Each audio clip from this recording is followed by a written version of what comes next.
Thank you very much, Mr. Nadler, and I'm delighted to stand with you this morning and applaud your leadership and the continuous way that you have sought to impress upon America that the members of the Judiciary Committee, my colleagues who are standing here, will take no back seat to upholding the Constitution and providing the oversight that is necessary to protect the American people. Chairman Nadler, Ranking Member Nadler, has, through his tenure, consistently sought from the chairman of the committee an opportunity for hearings.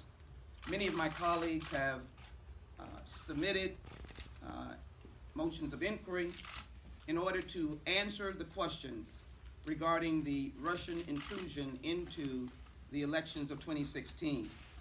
So I'm very pleased to stand here today as Mr. Nadler, as we join him in introducing the legislation that is now moving forward in the United States Senate. And I say that with a sense of optimism that the Coons, Tillis, the Graham, Cory Booker merger of the two bills will move forward on behalf of the American people, which reflects my bill, H.R. 3654, which I introduced in August, and over the months have secured more than and close to 150 co-sponsors as my colleague's bill as well. We know that there is a pending constitutional crisis because all of those who advocate for the president have offered him the authority that he thinks and knows that he has to fire Special Counsel Mueller. For example, in the last 72 hours, his communications director spoke at the White House and said, yes, the president has the authority to fire Director Mueller. At the same time, banned Steve Bannon indicated, I have a plan. His plan is to fire Deputy Attorney General Rosenstein to not cooperate any further with Special Counsel Mueller, and then finally exert retroactively executive privilege and rule null and void any of the conversations that any White House staff may have had with the special counsel. To the American people, that is a pending crisis, similar, of course, to the Saturday Night Massacre, in which President Nixon chose as well to fire the leadership of the Department of Justice, and then I would call it the hook that you see on the stage, hooked then Solicitor General Bork to fire Archibald Cox. So today, I think, is a crucial time to uphold the Constitution. And I just wanted to cite the thoughts of President Trump as he has tweeted constantly, if I wanted to fire Robert Mueller in December, as reported by the failing New York Times, I would have fired him. Just one more fake news in a biased newspaper. Why are we constantly using the words fire and Robert Mueller? Much of the bad blood with Russia is caused by a fake and corrupt Russian investigation headed up by the all-Democrat loyalists or people that work for Obama.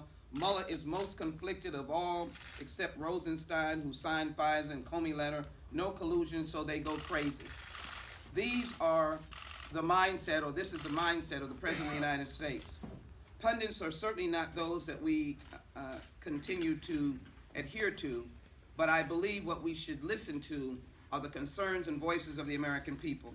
So I'm delighted to be an original co-sponsor of this legislation that provides the right barrier for ensuring that the special counsel has the protection that I believe the Constitution would want that counsel to have. And that includes the responsibility of the Attorney General or the person so determined to review whether or not there is cause to fire Special Counsel Mueller. Finally, let me just say that the work that we do here in the United States Congress cannot be legitimate if we do not adhere to protecting on behalf of the American people the legitimacy of the Constitution, which requires due process, which requires the freedom of speech and the freedom of opportunity to tell the truth. So I thank the ranking member and I applaud his introduction of this legislation to protect the American people. Courts can make the determination as to whether or not the termination was obstruction of justice or that there was cause or there was not cause. And I think that is the barrier toward any questions about constitutionality. The merge bill is a strong bill that reflects that concern, but also reflects the answer to that concern. And I think the other point that is potent here is the American people made a bond with the President of the United States by electing him to that position. He likewise committed to the American people to do what is right. And that aspect of it that was said by my colleagues will be provoked, I believe, if the President is seen, as we believe might happen, precipitously dismantling the very structure of which the American people believe in. One, they believed in the special counsel's investigation into Russia's intrusion into their elections. I don't think anybody is against trying to find out. Well, let me just say the majority of the American people have said that Mueller's mission regarding elections is right.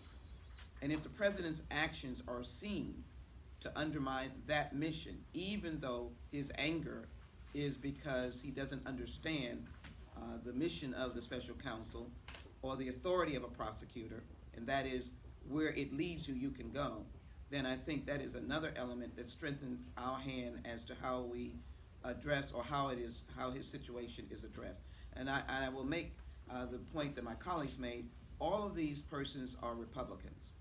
And to go after Deputy Attorney General Rod Rosenstein for doing his job is an indictment on any public servant who accepts the oath of office to serve this nation, that you can get fired for doing your job. And I don't think the American people will accept that as a rule of law or appropriate, or they will understand that we are approaching or in the middle of a constitutional crisis.